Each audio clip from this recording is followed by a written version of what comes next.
What's up?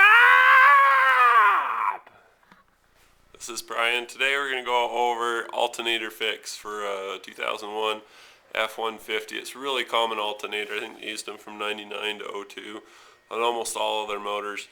The way that they sit in there, probably should have done this before I pulled it, but see that big open hole right there in the front? That's where they go to get it out of there. You use a 1/2-inch drive breaker bar. You just plug that into the tensioner and then move that tensioner this way, and just all you got to do is unloop the belt from the alternator and pull it out. It's got a little bracket that sits back here, and then it's got 2 bolts that go down into this aperture down here. So anyway, you just pull that out.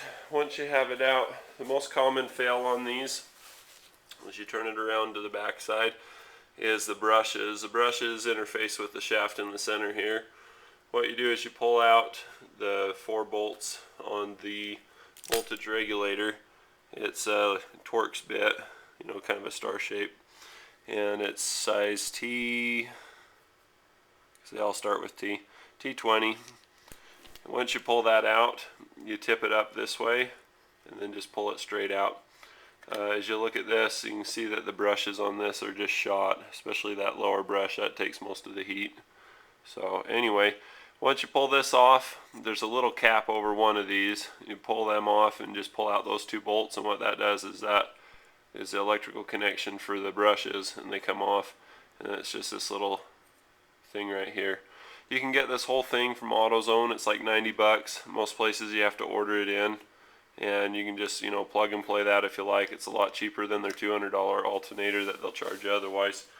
As far as diagnosing this, what you get with a bad alternator, a lot of people will call me and they'll ask me, my car won't start, is it the alternator? And maybe it's a battery or a bad battery connection if it won't start. But if you can get it to start by jumping it, but then as soon as you disconnect it, it dies.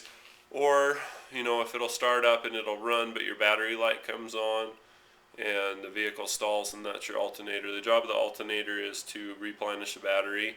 The battery's job is just to start the car.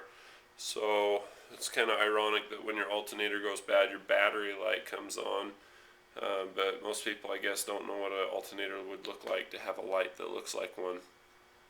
Just something to think about. But basically, if your car stalls, if you can get it started by jumping it, or if it runs for a period and then, like the battery light comes on or whatever, it stalls, it's most likely your alternator. You can do a voltage test on it. Most cars at rest should be at about 12.5 to 13 volts.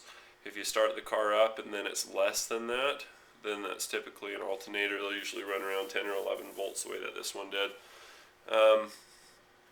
What else would you like to know? I'm trying to guess what your questions would be. I think that's it. As always, be sure to rate, subscribe, and leave your comments below. Click the 5 stars. It's easy to do, and I'd sure appreciate it. If this is helpful to you, that's a good way that you could be helpful to me, and then the karma just keeps going around and around. It's awesome.